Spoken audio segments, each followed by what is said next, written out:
जय हिंद साथियों, मैं जयप्रकाश आप सभी का द स्टडी स्पेस पे स्वागत करता हूं। साथियों, आज के अपने इस क्लास में हम सीखने वाले हैं कुछ इंपॉर्टेंट क्वेश्चन जो कि एग्जाम में कई बार पूछे गए हैं। तो आइए शुरुआत करते हैं अपने पहले क्वेश्चन के माध्यम से। और पहला क्वेश्चन आपके स्क्रीन पर ये दिखाई दे रहा है, आप इसे पढ़ेंगे और सॉल्व करने की कोशिश करेंगे। देखिएगा जरा, पहला क्वेश्चन लिखा गया है कि a cat is sitting at 2/7 of the tunnel. From the entrance of the tunnel, a train start approaching the entrance of the tunnel, and at the same time, when the cat starts running towards the entrance of the tunnel, it is killed exactly at the entrance. मतलब ये हुआ कि एक tunnel के 2/7 position पे, एक tunnel के 2/7 position पे एक कैट बैठी हुई है, और जैसे ही ये कैट भागना स्टार्ट करती है, कहाँ? इस टनल के एंट्रेंस द्वार पर एक ट्रेन आ रही है एंट्रेंस द्वार से, और कैट भाग रही है एंट्रेंस द्वार पे। तो कैट मारी जाती है कहाँ? Exactly at the entrance, entrance के ठीक एग्जैक्टली एंट्रेंस पॉइंट पे मारी जाती है। अगर यही बिल्ली एग्जिट पॉइंट पर भागने की कोशिश करे, तब भी वो बिल्ली मारी जाएगी कहाँ? It is killed exactly at the exit point, मारी जाएगी अंतिम छोर पर, जहां पर ये टनल खत्म हो जाएगा। आगे क्वेश्चन में बोला गया है कि if the speed of train is 63 kilometre per hour, then find the speed of the cat. अगर ट्रेन की स्पीड 63 किलोमीटर प्रति घंटा हो तो बिल्ली की स्पीड ज्ञात करें। मेरे ख्याल से आप ये क्वेश्चन समझ पाए होंगे क्या बोला गया है क्वेश्चन में। तो चलिए, अगर क्वेश्चन समझ गए हैं तो क्वेश्चन को मैं छोटा करता हूं और एक साइड में करता हूं, और उसके बाद से आपको समझाने की कोशिश करते हैं कि इस क्वेश्चन को आप कैसे सॉल्व करेंगे।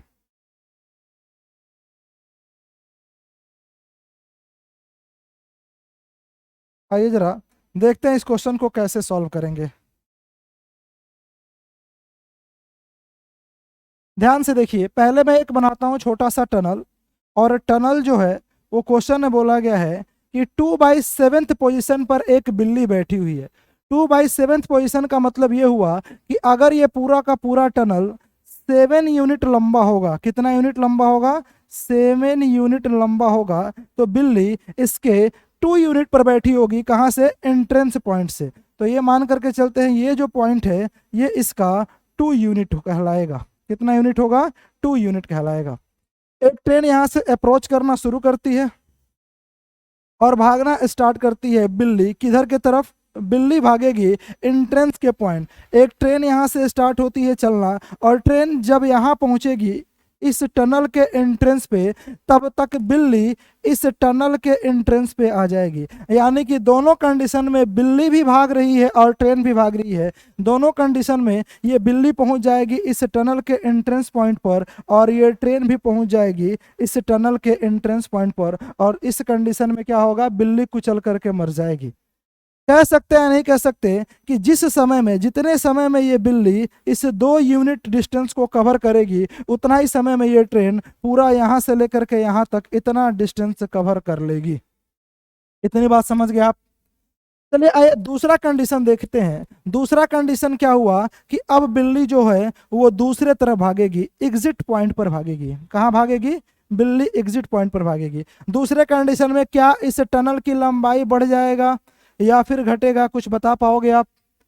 सर, टनल तो उतना ही रहेगा, लेकिन बिल्ली अब की बार एंट्रेंस पॉइंट पर ना भाग करके कहाँ भागेगी? एग्जिट पॉइंट पर भागेगी।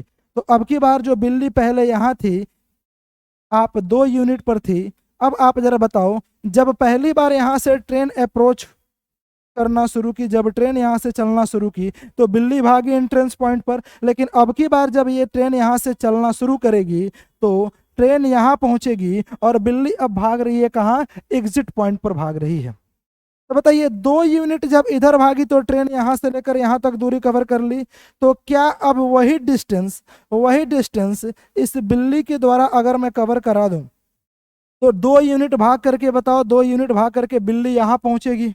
ये 2 यूनिट, मेरे ख्याल से ये येलो दिखाई नहीं दे रहा, तो मैं दूसरा कलर यूज कर लेता हूँ, रेड कलर यूज कर लेते हैं। आइए जरा पहले आपको मैं इस टनल को बना दूं। आ जाओ, ब्लैक कलर यूज कर लेते हैं।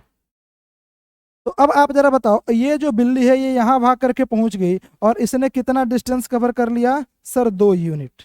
जब तक 2 यूनिट बिल्ली ने कवर किया तब तक क्या ट्रेन यहाँ पहुंच चुकी होगी? क्या ट्रेन यहाँ पहुंच जाएगी? बताइए, इतनी बात तो समझ पा रहे होंगे। सर पूरा का पूरा 7 यूनिट का टनल था और यहाँ से लेकर के यहाँ तक पूरा का पूरा 4 यूनिट टनल कवर हो चुका है। और टनल कितना बचा है यहाँ से लेकर के यहाँ तक?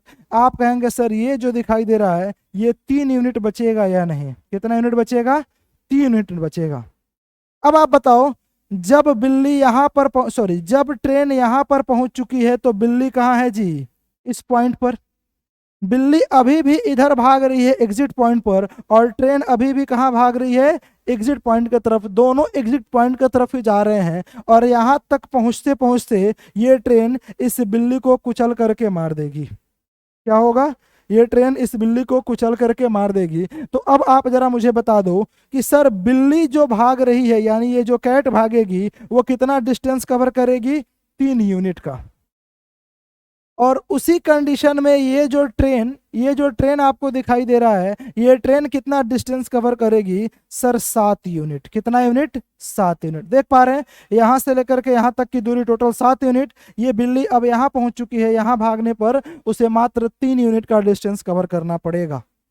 तो अब आप जरा बताओ, कैट और बिल्ली का जो डिस्टेंस कवर करने का यूनिट है, क्या वो 3 यूनिट और 7 यूनिट दिखाई दे रहा है? इतनी बात तो आप समझ चुके होंगे।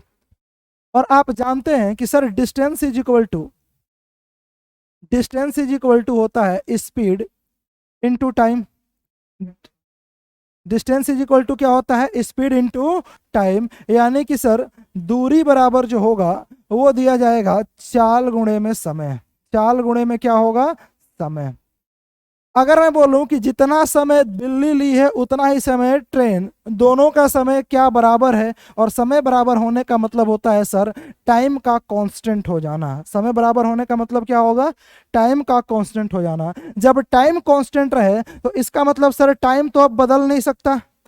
टाइम नहीं बदल सकता तो टाइम कांस्टेंट रहेगा, तो आप कह सकते हैं नहीं, इस डिस्टेंस का जो रेशियो होगा वही स्पीड का रेशियो होगा, या फिर वही स्पीड का रेशियो डिस्टेंस का रेशियो कहलाएगा। यानी दूरी का जो अनुपात होगा वही चाल का अनुपात होगा। मतलब ये इतनी बात तो आप समझ पाए। तो यहाँ पर जो आपको डिस्टेंस दिखाई दे रहा है 7 यूनिट और 3 यूनिट, अगर इसका रेशियो बना दो तो ये यूनिट से यूनिट कैंसिल हो जाएगा। कैट और ट्रेन के डिस्टेंस का रेशियो क्या हो गया सर? 3:7। तो क्या आप इसके स्पीड का रेशियो बता पाओगे? इसके चाल का अनुपात भी क्या यही 3:7 ही रहेगा? क्या ये चेंज होगा? आप कहेंगे नहीं। इसलिए नहीं चेंज होगा क्योंकि डिस्टेंस के बराबर क्या हो जाएगा? चाल का अनुपात स्पीड का रेशियो होगा। ऐसा इसलिए हो रहा है क्योंकि टाइम को मैंने कांस्टेंट कर दिया है। तो बताइए, स्पीड अगर बिल्ली की 3 यूनिट है तो ट्रेन की कितनी होगी? 7 यूनिट। बिल्ली की 3 यूनिट तो ट्रेन की कितनी होगी? 7 यूनिट। लेकिन क्वेश्चन में दिया गया है कि सर ट्रेन का जो स्पीड है वो 63 किलोमीटर पर आवर। यदि ट्रेन की गति 63 किलोमीटर प्रति घंटा हो तो बिल्ली की स्पीड ज्ञात करें। तो बताइए, ये 7 यूनिट ट्रेन की गति दिया है लेकिन क्वेश्चन में कितना है जी? 63 किलोमीटर पर आवर। तो आप बताइए, 7 यूनिट की वैल्यू 63 किलोमीटर पर आवर, तो 1 यूनिट की वैल्यू कितना हो जाएगा? आप कहोगे ये हो जाएगा 9 किलोमीटर पर आवर। कितना हो जाएगा? 9 किलोमीटर पर आवर। तो पूछा गया आपसे बिल्ली की स्पीड, तो क्या बिल्ली की स्पीड 3 यूनिट दिखाई दे रहा है? और 3 यूनिट की वैल्यू कितना हो जाएगा? आप कहेंगे सर 27 किलोमीटर पर आवर। और यही आपसे पूछा गया था कि बिल्ली की स्पीड ज्ञात करें, तो बिल्ली की स्पीड क्या हो जाएगा? 27 किलोमीटर प्रति घंटा, जो कि ऑप्शन नंबर ए पर दिखाई दे रहा है। आशा करते हैं ये कंसेप्ट और ये बेसिक सा कंसेप्ट था, इसमें कुछ ज़्यादा हार्ड ट्रिक का यूज नहीं हुआ है। बस आपने अपने कॉमन सेंस का प्रयोग किया और बिल्ली को एग्जिट पॉइंट और एंट्रेंस पॉइंट दोनों जगह मार करके क्वेश्चन का आंसर निकाल लिया है। मेरे ख्याल से ये आपको समझ में आ गया होगा। चलिए आइए बढ़ते हैं अपने अगले क्वेश्चन की तरफ। अगला क्वेश्चन आपके स्क्रीन पर ये दिखाई दे रहा है, आप इसे सॉल्व करने की कोशिश करेंगे। चलिए, क्वेश्चन दिखाई दे रहा है, पढ़ेंगे जरा। On selling 38 balls at rupees 2240, there is a loss equal to the cost price of 6 balls, यानी कि 36 गेंदे बेचने पर कितने में बेचा गया है? 2240 रुपये। 36 गेंद कितने में बेचा गया है? 2240 रुपये में, सॉरी 36 नहीं 38 गेंद बेचा गया है 2240 रुपये में, जिसके वजह से एक दुकानदार को 6 गेंद के कॉस्ट प्राइस के बराबर लॉस हो गया। क्या हुआ है? लॉस हो गया। तो पूछा गया है कि एक गेंद का आप कॉस्ट प्राइस बता दो कितना होगा। एक गेंद का क्या पूछा गया है? कॉस्ट प्राइस कितना होगा ये बताना है। और ये क्वेश्चन CGL 2019 टीयर 2 में पूछा गया था। बहुत ही बेहतरीन क्वेश्चन है, इसे सॉल्व करने की कोशिश करेंगे। आइए जरा क्वेश्चन को मैं छोटा करता हूं और सॉल्व करने की कोशिश करते हैं ये कैसे होगा।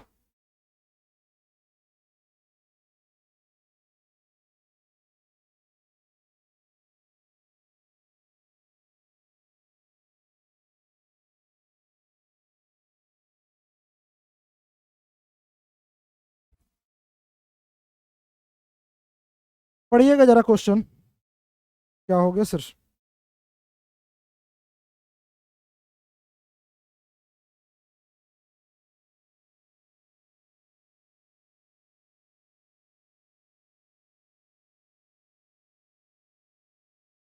चलिए ये कोई बात नहीं।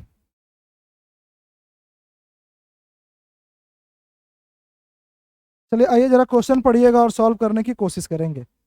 पहली बात बोला है कि ऑन सेलिंग 38 बॉल्स एट ₹2240, 38 गेंदें कितनी में बेची गई? 2240 रुपये में। तो अब आप जरा बता दो जरा मुझे, 38 बॉल कितने में बेचा गया है?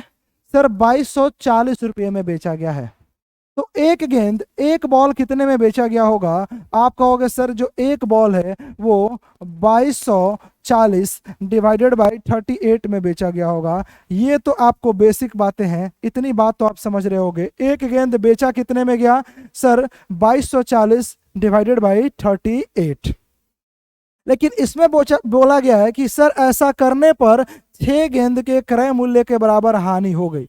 तो अब आप जरा मुझे बता दीजिए लॉस कब होगा? लॉस कब होगा? आप जानते हैं कि लॉस तभी हो सकता है जब कॉस्ट प्राइस ज्यादा हो और सेलिंग प्राइस क्या हो? कम। कॉस्ट प्राइस ज्यादा और सेलिंग प्राइस कम होने के कंडीशन में क्या हो सकता है? लॉस हो सकता है। तो लॉस तभी निकाल सकते हैं जब सीपी में से क्या माइनस कर दिया जाए? एसपी माइनस कर दिया जाए। यानी कि क्रय मूल्य में से विक्रय मूल्य जब आप माइनस कर देंगे तो उस कंडीशन में क्या हो जाएगा? लॉस हो जाएगा। लेकिन यहाँ पर टोटल आर्टिकल की बात की गई है, तो याद रखिएगा एक बात, जब हम प्रॉफिट और लॉस का कैलकुलेशन करेंगे इस कंडीशन में जितना आर्टिकल खरीदा जाए उतना ही आर्टिकल आप बेचोगे, तभी जाकर के आप प्रॉफिट और लॉस की कैलकुलेशन कर पाएंगे। तो आइए जरा देखते हैं कि लॉस हुआ है कितने के बराबर। तो आप कहेंगे सर 6 बॉल के कॉस्ट प्राइस के बराबर लॉस हो गया। तो बताइए लॉस हुआ है किसके बराबर? सर 6 CP के बराबर। ये 6 CP तभी निकलेगा जब आप 38 गेंद खरीद करके 38 गेंद ही बेच दे।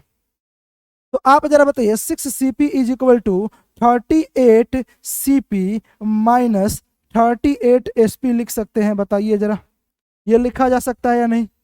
अगर SP को इधर ले आया जाए तो आप कहेंगे sir 38 SP is equal to 32 CP हो जाएगा। सर 6 CP इधर जाकर के 38 CP में से माइनस होकर कितना बचा? 32 CP। अगर इसका 2 से काट दिया जाए तो ये हो जाएगा 19 SP is equal to 16 CP। अगर मैं आपसे बोलूं कि सर CP से SP का रेशियो बता दो, CP से SP का रेशियो बता दो, तो आप कहेंगे जर सर CP की जो वैल्यू होगी वो 19 होगी और SP की जो वैल्यू होगी वो 16 होगी। SP कितना होगा? 16। CP कितना होगा? 19। और पूछा गया है कि आप एक गेंद का क्रय मूल्य बताइए, find the cost price of A ball. एक बॉल का क्या बताना है? क्रय मूल्य बताना है। तो बताइए यहाँ एक बॉल का विक्रय मूल्य 16 यूनिट है। क्या इसी 16 यूनिट के बदले, इसी 16 यूनिट के बदले आप कहेंगे ये जो आपको दिखाई दे रहा है 2240 डिवाइडेड बाई 38 इतने के बराबर होगा? तो आप जरा बताओ एक यूनिट की वैल्यू क्या आएगी? तो आप कहेंगे सर एक यूनिट की जो वैल्यू होगी वो 2240 डिवाइडेड बाई 38 इंटू 16 ये आएगा या नहीं? लेकिन आपसे पूछा गया है सीपी, सर एसपी का तो कंपेयर कर चुके हैं, सीपी कितने यूनिट के बराबर होगा, तो आप कहेंगे सीपी जो होगा वो 19 यूनिट के बराबर होगा। तो 1 यूनिट की वैल्यू निकाल चुके हैं, तो क्या आप मुझे 19 यूनिट का वैल्यू बताओगे क्या होगा? 19 यूनिट का वैल्यू आएगा 2240 डिवाइडेड बाई 38 इंटू 16 इंटू 19।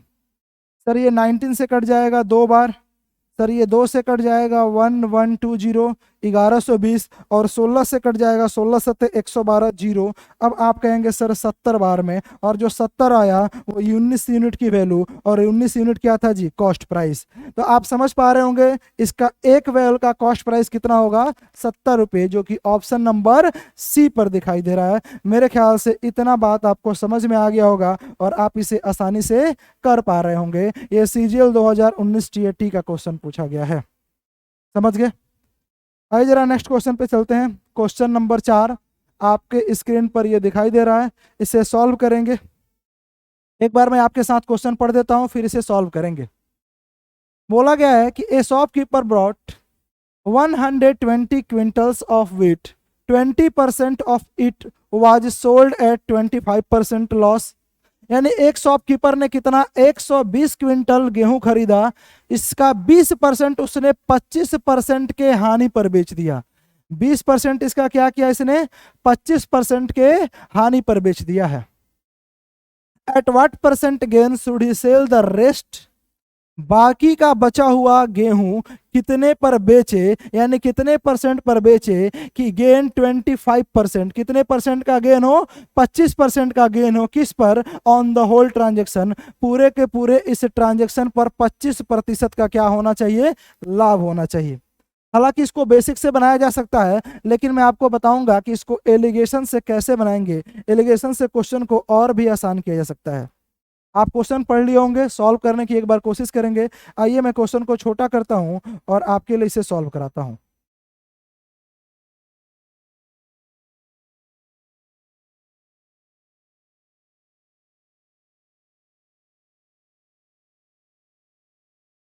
इस क्वेश्चन को पढ़ लिया होगा आपने। अब आप जरा बताइए, बोला गया है कि टोटल इसने टोटल इसने 120 क्विंटल, 120 क्विंटल क्या खरीदा? इसने गेहूं खरीदा। इसका 20%, इसका 20% क्या किया इसने? इसका 20% 25% लॉस पर। 25% लॉस का मतलब क्या? नेगेटिव वैल्यू होगा। बचे हुए को कितने परसेंट पर बेचे? बताइए, 20% 25% के लॉस पर, तो बचेगा क्या इसका? 80%। अरे 20% 25% लॉस पर बेच दिया, तो और गेहूं कितना बचेगा? 80%। 80% को कितने परसेंट के प्रॉफिट पर बेचे, जिसके वजह से ओवरऑल जो प्रॉफिट हो वह 25% का हो जाए। आपने एलिगेशन पढ़ा होगा, एलिगेशन पढ़े होंगे तो आप जानते होंगे कि ऊपर प्रॉफिट परसेंटेज या फिर लॉस परसेंटेज, यहाँ भी प्रॉफिट परसेंटेज लॉस परसेंटेज, यहाँ भी प्रॉफिट परसेंटेज या फिर लॉस परसेंटेज, बीच में भी प्रॉफिट या लॉस परसेंटेज अगर हो, तो ऐसा करने पर नीचे जो वैल्यू बनेगा वो क्वांटिटी का रेशियो बनता है। किसका रेशियो बनेगा? क्वांटिटी का रेशियो बनेगा। तो बताइए 20% और 80% का अगर आप रेशियो बना दे तो आप कहेंगे सर ये 1 रेशियो क्या होगा? 4। क्या होगा? 1/4। और उसके बाद से इस पे हम लगाते हैं क्या? एलिगेशन। क्या लगाया जाए? एलिगेशन लगाया जाए। एलिगेशन में आप जानते होंगे कि बड़ी वैल्यू में से क्या करते हैं हम? छोटी वैल्यू को माइनस करते हैं। बड़ी वैल्यू में से छोटी वैल्यू को माइनस करते हैं। आप जरा मुझे ये बता दीजिए कि यहाँ पर जो आपको वैल्यू दिखाई दे रहा है वो माइनस का 25 और यहाँ प्लस का 25, इन दोनों में से बड़ा कौन सा है? इन दोनों में से बड़ा कौन सा है? तो आप कहेंगे सर बड़ा जो दिखाई दे रहा है वो प्लस का 25 है। तो सर प्लस का 25 में से माइनस करना पड़ेगा माइनस का 25। तो आप बताइए 25 में से माइनस करना पड़ेगा माइनस का 25, तो क्या ये 50 हो जाएगा? सर माइनस का 25 और इसमें माइनस से मल्टीप्लाई करेंगे तो क्या ये 25 प्लस 25 कितना हो जाएगा? 50 हो जाएगा। इतनी बात तो आप जानते होंगे। वैसे कोई ऐसा नहीं कह सकता कि 25 में से 25 घटा दिया 0, नहीं, ये क्या होगा? 50 होगा। इस बात को याद रखना। कितना आएगा जी? 50। तो अब आप जरा बताओ, जब इसमें से ये वैल्यू माइनस किया तो आपको क्या मिला? 50, जो कि यहां पर लिखोगे। और ये 50 किसके बराबर है सर? 4 यूनिट के बराबर है। अगर मैं आपसे पूछूं कि 4 यूनिट की वैल्यू 50, 4 यूनिट की वैल्यू कितनी है? 50, तो 1 यूनिट की वैल्यू बताओगे क्या होगा?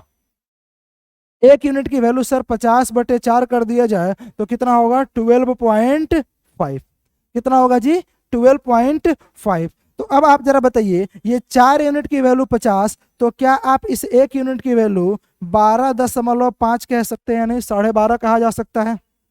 अब आप बताओ, एक वैल्यू जब इससे छोटा है तो दूसरी वैल्यू इससे क्या होना चाहिए? बड़ा होना चाहिए। दूसरी वैल्यू क्या होना चाहिए? बड़ा होना चाहिए। और कितना बड़ा होना चाहिए? 12.5 बड़ा होना चाहिए। तो 25 तो पहले से ही था, 12.5 बड़ा होना चाहिए। इसका मतलब 25 में 12.5 जोड़ दोगे तो कितना हो जाएगा? 37.5%, जो कि आपको 80% माल यानी 80% गेहूं कितने परसेंट के लाभ पर बेचना चाहिए? 37.5% के लाभ पर बेचना चाहिए। ऑप्शन नंबर बी इसका करेक्ट आंसर हो जाएगा। और ये भी सीजीएल 2017 में पूछा गया क्वेश्चन है। समझ आ गया आप सभी को? आगे बढ़े, चलिए देखते हैं क्वेश्चन। नेक्स्ट क्वेश्चन, ये हमारे पास क्वेश्चन नंबर नेक्स्ट दिया गया, इसको पढ़ने की कोशिश करेंगे और सॉल्व करेंगे। बोला गया कि an article is available for ₹25,000। एक आर्टिकल जो है वो कितने रुपये में अवेलेबल है? 25,000 रुपये में अवेलेबल है। इन कैश, कैश तरीके से अवेलेबल है जी, कैश में। यानी कोई वस्तु अगर आप खरीदने जाते हैं तो उसको 25,000 रुपये कैश दीजिए और वस्तु को अपने पास लेकर के आइए। यानी कि अगर कैश के रूप में खरीदेंगे तो वैल्यू कितने में मिलेगी? वो वस्तु 25,000 में आपको आसानी से मिल जाएगी।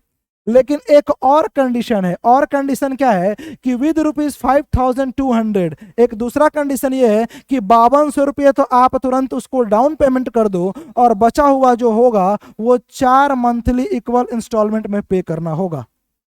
कितने रुपए में? 4 मंथली इक्वल इंस्टॉलमेंट में पे करना होगा। तो अब आपसे पूछा गया है कि अगर interest of rate 25% per annum on simple interest, यानी कि साधारण ब्याज के दर से 25% के पर एनम के दर से अगर ब्याज लिया जाए तो बताइए उस मासिक किस्त की वैल्यू क्या होगी? यानी कि x रुपये अगर क्या माना जाता, एक किस्त की वैल्यू मानी जाती, तो x की वैल्यू क्या होती? ये आपसे पूछा गया है। बहुत ही बेहतरीन क्वेश्चन है। इस क्वेश्चन को सॉल्व करने की कोशिश करेंगे। ये क्वेश्चन बहुत ही आसानी तरीके से अगर आप समझने की कोशिश करेंगे तो सॉल्व हो सकता है। आइए जरा देखते हैं इसे हम कैसे सॉल्व करेंगे।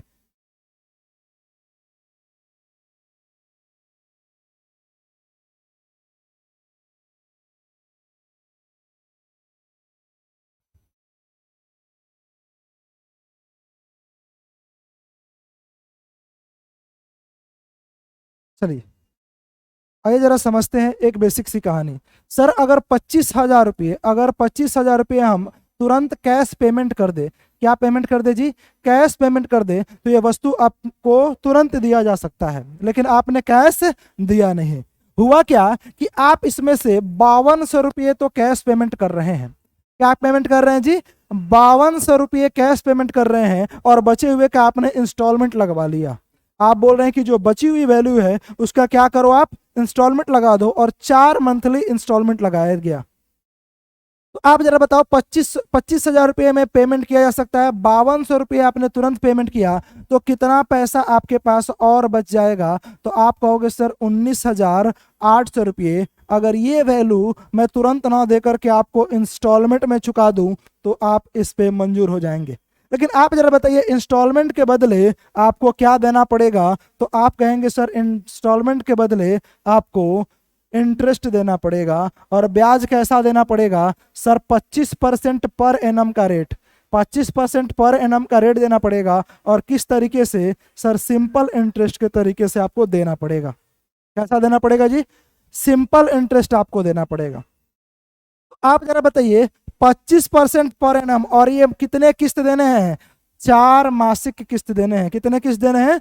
4 मासिक किस्त देने हैं। तो आप बताइए 19,800 रुपये का 25% के रेट से ये 1 साल का ब्याज होगा। अगर एक महीने का निकालना हो तो सर 12 से डिवाइड कर दिया जाए, और क्या निकालना हो जी, एक महीने का ब्याज निकालना हो तो 12 से डिवाइड कर दिया जाए। और आप जरा बताइए 4 महीने का ब्याज निकालना हो तो 4 से गुणा, जानते हैं सर एक महीने के ब्याज के लिए 12 से डिवाइड, तो 4 महीने के ब्याज के लिए 4 से मल्टीप्लाई कर देंगे। तो आप कहेंगे सर ये डबल जीरो से डबल जीरो कट चुका है, 4 से कट जाएगा ये कितनी बार, 3 बार, और 3 से काट देंगे सर 3 छके 18 और 3 छके 18, 25 से गुणा कर देंगे, 25 छके 150, 15 बचा, 25 छके 150 और 15, 165। कुल क्या 165 रुपये का एक्स्ट्रा ब्याज आपको देना पड़ेगा। अब आप जरा मुझे बता दीजिए 19,800 रुपये तो वो जो धनराशि आपने नहीं चुकाया वो, और ब्याज कितना देना पड़ता सर 16,050 रुपये, सर 1650 रुपये। टोटल कितनी ब्याज देने पड़ेंगे आपको, तो अब आप इसमें क्या करेंगे, जोड़ लेंगे, ये हो जाएगा 0, ये 5, 8 और 6, 8 और 6 14, ये हो जाएगा 14 और 1 सर 9 और 1 10, 10 और 1 11 और 1 और 1 2, सर 21,400 रुपये का तो आपको क्या करना पड़ेगा, रिटर्न करना पड़ेगा। इतनी बात तो आप समझ गए, लेकिन बोला गया कि 4 इक्वल मंथली इंस्टॉलमेंट देना है। क्या देना है, 4 इक्वल मंथली इंस्टॉलमेंट देना है। तो आइए जरा देखते हैं, अगर आप पहली बार जो इंस्टॉलमेंट देंगे वो अपने आप में कितना परसेंट होगा, 100% होगा। पहला मंथली इंस्टॉलमेंट कितना होगा, 100% होगा। जरा सोच करके देखो, पहला मंथली इंस्टॉलमेंट आप कब देंगे, तो कहेंगे सर पहले महीने के आखिरी में, फर्स्ट मंथ के कब देंगे जी, आखिरी में देंगे, फर्स्ट मंथ कि आपको कब देना होगा, लास्ट में देना होगा। तो आप जरा बताइए, अगर 4 महीने में आपको ब्याज देना है और 1 महीने के आखिरी में ब्याज दे रहे हैं, तो क्या 3 महीने तक आपको ब्याज नहीं देना पड़ेगा। आप कहेंगे सर इसी 100% का, इसी 100% का 3 महीने का ब्याज हमने बचा लिया। क्यों बचा लिया, क्योंकि मैंने 1 महीने ही ब्याज दिया और बाकी की वैल्यू हमारे पास क्या हो चुकी है, बच चुकी है। तो बताइए क्या प्लस में इसी 100 का कितना परसेंट, तो आप कहोगे सर 25% के रेट से, 25% के रेट से, 25% के रेट से तो आपका ब्याज तो सर ये होगा, लेकिन ये पूरे 1 साल का। अगर मैं इसको 12 से डिवाइड कर दूं, किससे डिवाइड कर दूं सर, 12 से डिवाइड कर दूं, तो ये 1 महीने का, और ब्याज कितना बचाया हमने, 3 महीने का ब्याज बचा लिया। तो किससे मल्टीप्लाई करना पड़ेगा सर, 3 से मल्टीप्लाई करना पड़ेगा। ये जब आपने फर्स्ट इंस्टॉलमेंट दिया तो कुछ इस तरीके से काम किया आपने। सेकेंड इंस्टॉलमेंट की बात किया जाए तो सर फिर से सेकेंड इंस्टॉलमेंट जो आप देंगे वो अपने आप में 100% होगा, और इसी 100% का अब की बार आप 2 महीने का ब्याज बचा चुके होंगे। कितने महीने का ब्याज बचा चुके होंगे, 2 महीने का ब्याज बचा चुके होंगे। तो बाकी सारी कहानी वही होगी, जो 3 महीने का ब्याज बचाया था 3 से मल्टीप्लाई, 2 महीने का बचा रहे हैं तो 2 से मल्टीप्लाई, अगर 1 महीने का बचाएंगे तो 1 से मल्टीप्लाई किया जाएगा। तो बताइए क्या मैं 25/100 डिवाइडेड बाई 12 इंटू में 2 लिख दूं, ये दूसरा इंस्टॉलमेंट है सॉरी। अगर तीसरे इंस्टॉलमेंट की बात की जाए तो 100% तो सर इंस्टॉलमेंट, और बचाएंगे कितना ब्याज, तो सर 1 महीने का ब्याज बचाया जाएगा। तो क्या आप इसको 100 इंटू 25 अपॉन 100 इंटू 12 और इंटू में 1 लिखोगे या नहीं। ये 3 इंस्टॉलमेंट हो चुके हैं, एक और इंस्टॉलमेंट बच रहा, आखिरी इंस्टॉलमेंट। अब बताइए जरा वो आखिरी इंस्टॉलमेंट कितने परसेंट का होगा, 100% का। बताओ जरा, जब चौथे महीने के आखिरी में आप इंस्टॉलमेंट दे रहे होंगे, क्या उस कंडीशन में उस समय आप कोई ब्याज बचा पा रहे होंगे, कोई ब्याज नहीं बच रहा है। यानी 4 महीने का ब्याज लगना था और 4 महीने का ब्याज क्या हुआ जी, आपने पे कर दिया। तो जरा ऐड करेंगे सर, तो ये 100 से 100 कट जाएगा, यहाँ भी 100 से 100 कटना, ये सभी के सभी 100 से 100 कट जाएंगे। आप कहोगे 100 100 100 ये कितना हो चुका है, तो आप कहेंगे सर यहाँ पर ये हो चुका है, इसको और छोटा किया जा सकता है।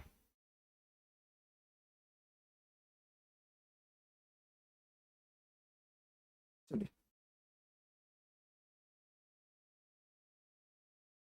सर इन 100 को ऐड कर दिया जाए तो ये कितना हो जाएगा टोटल, ये हो जाएगा 400%। और यहाँ ऐड किया जाए तो यहाँ ऐड किया जाए तो आप कहेंगे सर ये हो जाएगा 75/12, ये हो जाएगा सर 50/12, और ये हो जाएगा 25/12। अब बताओ डिनोमिनेटर सेम हो तो इस कंडीशन में सिर्फ न्यूमरेटर को जोड़ देते हैं। तो जोड़ा जाए तो सर 75, 50 और 25 टोटल कितना हो जाएगा 150। 75 और 25 100 और 50 150। तो क्या आप इसको डायरेक्ट प्लस में क्या बता सकते हैं बताइए जरा, 150 अपॉन 12 होगा या नहीं होगा। अगर यहां से एलसीएम लिया जाए तो ये क्या हो जाएगा, आप कहेंगे सर एलसीएम 12। अब बताइए ये कितना हो जाएगा 4800 और प्लस कितना जी 150। अगर इसको सॉल्व किया जाए तो 4800 और 150 कितना हो जाएगा जी 4950 डिवाइडेड बाई 12। और इसके बदले जो वैल्यू मैंने निकाला था 21450, ये इसके क्या होगा बराबर होगा। तो इसके बराबर कितना लिख दिया जाए 21450। तो एक यूनिट की वैल्यू बताएंगे आप, तो सर एक की जो वैल्यू होगी, एक यूनिट की जो वैल्यू होगी वो हो जाएगा कैसे सर 21450 को डिवाइड करेंगे किससे 4950 से और मल्टीप्लाई किया जाए किससे 12 से। किससे मल्टीप्लाई कर दिया जाए 12 से मल्टीप्लाई कर दिया जाए। सर ये 0 से 0 कट जाएगा, 5 से काट लिया जाए 5 9 45 और ये 5 9 45। अगर इसको 5 से काट लिया जाए तो आप कहेंगे सर 5 से कट जाएगा ये 5 चौके 20, उसके बाद से सर 5 दूना 10 और 5 9 45। यही होगा। अरे होगा या नहीं होगा। अब आप जरा बताओ सर एक यूनिट की जो वैल्यू निकल गई, वो एक यूनिट की जो वैल्यू निकल गई, ठीक है, वो आया 429 अपॉन 99 इंटू क्या जी 12, इंटू क्या 12। अब आप जरा बताओ इसको काट दो मैं किससे 3 से, तो ये कितनी बार कटेगा 4 बार। और इसको 3 से काट दिया जाए तो ये कितनी बार में 33 बार में। अब आप जरा मुझे बता दीजिए फिर से अगर मैं इसको 3 से काट दूं तो कितनी बार में कटेगा। 3 से काट दिया जाए तो ये 11 बार में, और 3 से काट दिया जाए तो ये 3 एक 3, 3 चौके 12 और 3 तरीका क्या हो जाएगा जी 9। और इसको 11 से काट दिया जाए तो ये कितनी बार में कटेगा आप बता पाएंगे। तो आप कहेंगे सर ये कट जाएगा कितनी बार में 13 बार में। और 4 से मल्टीप्लाई कर दिया जाए तो ये कितना आएगा 52। तो यानी कि सर एक यूनिट का जो वैल्यू दिखाई दे रहा है वो कितना आ गया 52। एक यूनिट का जो वैल्यू दिखाई दे रहा है वो कितना आ गया 52। एक यूनिट की वैल्यू 52। तो अब आप जरा बताइए जो वो इंस्टॉलमेंट हम मान रहे थे क्या सभी को 100% मान रहे थे। तो जब एक की वैल्यू 52 आ चुका है तो 100% यानी 100 यूनिट की वैल्यू क्या होगा। आप कहोगे सर एक की वैल्यू 52, तो 100 की वैल्यू कितना आएगा 5200। और इस क्वेश्चन का करेक्ट आंसर होगा। मेरे ख्याल से ये सारी बातें आपको बेसिक से समझ में आ गई होंगी। हालांकि इसका ट्रिक भी होता है, ट्रिक किसी और क्लास में सीख लेंगे। अभी के लिए आप जान लीजिए कि इस क्वेश्चन का आंसर क्या होगा 5200 होगा। समझ में आ गया आप सभी को। बढ़े आगे, चलिए आगे देखते हैं अपना नेक्स्ट क्वेश्चन। ये क्वेश्चन नंबर सिस्टम का है और आसान सा क्वेश्चन है, आप सॉल्व करने की कोशिश करेंगे। ठीक है जी। क्वेश्चन क्या बोला गया है कि if the 11 digit number 5678x 43267y is divisible by 72, then find the value of under root 5x plus 8y। पूछा गया है कि आप मुझे under root 5x plus 8y की वैल्यू ज्ञात करें। ये जो रूट दिखाई दे रहा है वो यहां तक है। समझ में आ गया। तो आप जानते हैं कि कोई संख्या जब 72 से विभाजित होगी तो इस 72 का मतलब क्या होता है। इस 72 का मतलब होगा सर 9 इंटू में 8, यानी कि वो नंबर 9 से भी डिवाइड होना चाहिए और 8 से भी डिवाइड होना चाहिए। और इस कंडीशन में आपको 9 की डिविजिबिलिटी और 8 की डिविजिबिलिटी दोनों आनी चाहिए। अगर आप 9 और 8 का डिविजिबिलिटी जानते हैं तो क्वेश्चन को आसानी से सॉल्व किया जा सकता है। आइए जरा नंबर देखते हैं, वो नंबर क्या था 5678 x 43267y। सर अगर 8 की डिविजिबिलिटी की बात की जाए तो आपने पढ़ा होगा 8 की डिविजिबिलिटी लास्ट के 3 डिजिट को अगर चेक किया जाए तो लास्ट का 3 डिजिट 8 से विभाजित हो जाना चाहिए। इसके अलावा और भी एक तरीका होता है और वो तरीका ये होता है कि सर अगर थर्ड प्लेस पर अगर सैकड़े के स्थान पर क्या हो कोई इवन नंबर हो, क्या हो कोई इवन नंबर हो, तो आप सिर्फ लास्ट के 2 डिजिट ही चेक करते हैं। अगर थर्ड प्लेस पर क्या हो, कोई इवन नंबर हो, तो लास्ट का 2 डिजिट ही चेक किया जाता है, और इसके साथ ही साथ अगर कोई ऑड नंबर हो तो लास्ट के 2 डिजिट में 4 ऐड करने के बाद चेक करते हैं। ठीक है जी। तो आप जरा बताओ, यहां पर जो 6 दिखाई दे रहा है, क्या वो इवन नंबर है? अगर ये इवन नंबर है, इसका मतलब आप सिर्फ 7 और y को चेक करोगे कि सर ये 8 से डिवाइड होगा या नहीं होगा। अब आप जरा बताइए, इस y के स्थान पर क्या लिखूं जो 8 से कंप्लीटली डिवाइड हो जाए? तो 8 का टेबल तो सभी को आता ही होगा। अगर आपको 8 का टेबल आता है तो आप सभी जानते हैं 8 9 जा 72 होता है। सर y के स्थान पर अगर मैं 2 रख दूं तो हमारा काम हो जाएगा। y के स्थान पर क्या रखना पड़ेगा जी? 2 रखना पड़ेगा। तो एक वैल्यू तो फिक्स हो गई कि sir y is equal to 2 होगा। क्या y के जगह पे कुछ और रखा जा सकता है? एक बार सोच करके देखो, y के जगह पे कुछ और नहीं रख सकते। अब y फिक्स हो चुका है कि y की वैल्यू क्या हो गई? 2 हो गई।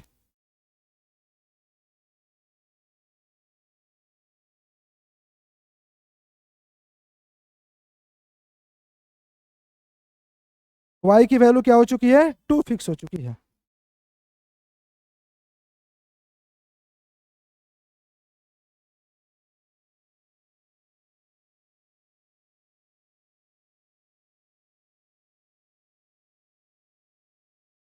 तो आप क्या करेंगे? इस y को मिटाएंगे और इसके जगह पे क्या लिखेंगे?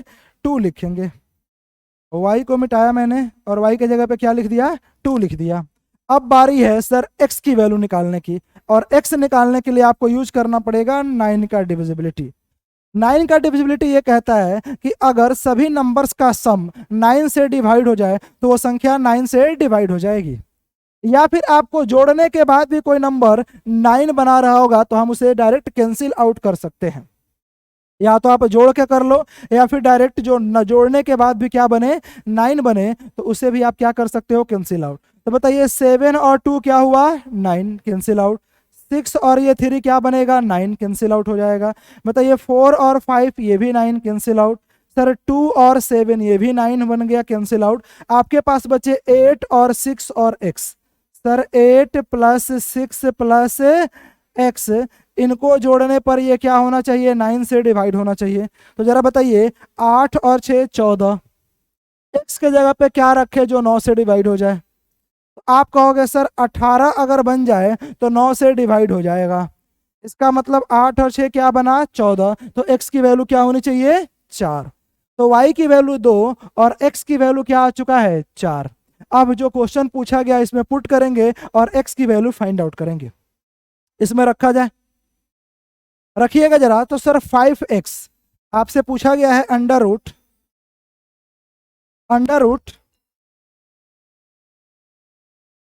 5x प्लस 8y की वैल्यू क्या होगी? 5x plus 8y। तो बताइए x के जगह पे क्या रखें? x के जगह पे रखना पड़ेगा 4, 4 को 5 से मल्टीप्लाई करें तो सर 20। y के जगह पे रखना पड़ेगा 2, 2 को 8 से मल्टीप्लाई करें तो ये 16 अंडर रूट। बताइए 20 और 16 क्या होगा? 36। सर 36 रूट 36, और रूट 36 का मतलब क्या होता है? 6, और 6 इसका एक्यूरेट सही आंसर होगा। ये ±6 होगा, लेकिन यहाँ पर एक ही ऑप्शन दिया गया है 6, जो कि इसका करेक्ट आंसर हो सकता है। ठीक है, समझ गए? तो चलिए आज के लिए एक क्वेश्चन और देख लेते हैं। ये आखिरी क्वेश्चन, ये आखिरी क्वेश्चन होगा। आखिरी क्वेश्चन ये है कि फाइंड द रिमाइंडर 13 की पावर 418 डिवाइड करना है 40 से। यानी कि 13 की पावर 418 को अगर 40 से डिवाइड कर दिया जाए तो शेषफल क्या बचेगा? देखिए इसमें जो थ्योरम लगेगा वो थ्योरम लगेगा Euler reminder theorem. Euler reminder theorem क्या कहता है कि जब कभी भी इन दोनों संख्याओं अगर ये को प्राइम में हो, किस तरीके से हो? को प्राइम में हो, तो आप इसके डिनोमिनेटर को यूलर नंबर निकालते हैं। क्या निकालते हैं? डिनोमिनेटर का आप यूलर नंबर निकालते हैं। सर ये यूलर नंबर कैसे निकालेंगे?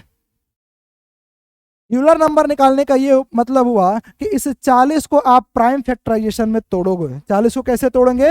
प्राइम फैक्टराइजेशन में। 40 का प्राइम फैक्टराइजेशन का मतलब हुआ सर 2 की पावर 3 मतलब 8, और इनटू में क्या होगा?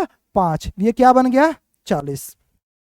अब यूलर नंबर निकालने के लिए आपको पावर पे ध्यान नहीं देना होगा। अब आप बताओगे सर 40 का इस 2 से एक वैल्यू कम यानी कि 1/2, इस 5 से एक वैल्यू कम यानी कि 4/5, इससे मल्टीप्लाई करेंगे और जो नंबर आएगा वो क्या कहलाएगा?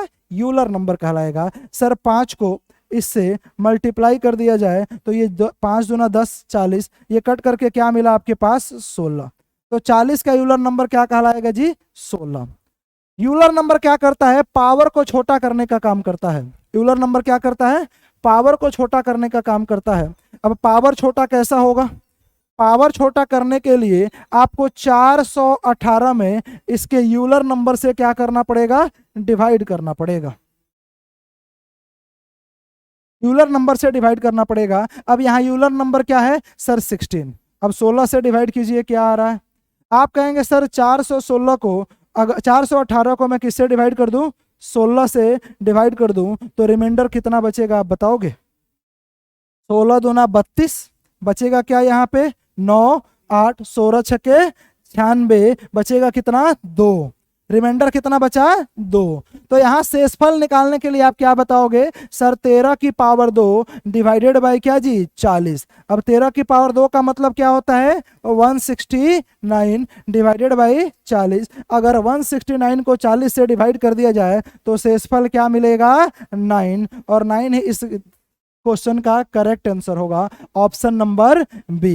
यूलर रिमाइंडर थ्योरम का बेसिक क्या होता है किसी अगले क्लास में सीखेंगे। आज हमने यूलर रिमाइंडर थ्योरम लगा करके इस क्वेश्चन को आसानी से सॉल्व कर लिया है। ये आपके सामने एक आखिरी क्वेश्चन दिखाई दे रहा है। इस क्वेश्चन को अपने आप सॉल्व करने की कोशिश करना। ये एक रोम्बस का क्वेश्चन है। रोम्बस का पेरीमीटर और एक डायगोनल दिया गया है और दूसरा डायगोनल निकाल करके आप इसका क्या निकालोगे? एरिया निकालोगे। हालांकि मैं थोड़ा सा आपको बता दूं कि रोम्बस का एरिया निकालने का जो फॉर्मूला होता है उसे आप d1 इंटू d2 यानी diagonal 1 into diagonal 2 divided by 2 करोगे तो क्या निकल जाएगा? एरिया। एक काम करना, अपने आप इसे करने की कोशिश करना और देखना क्या आता है। चलिए मिलते हैं अपने अगले क्लास में, तब तक के लिए thank you, have a nice day.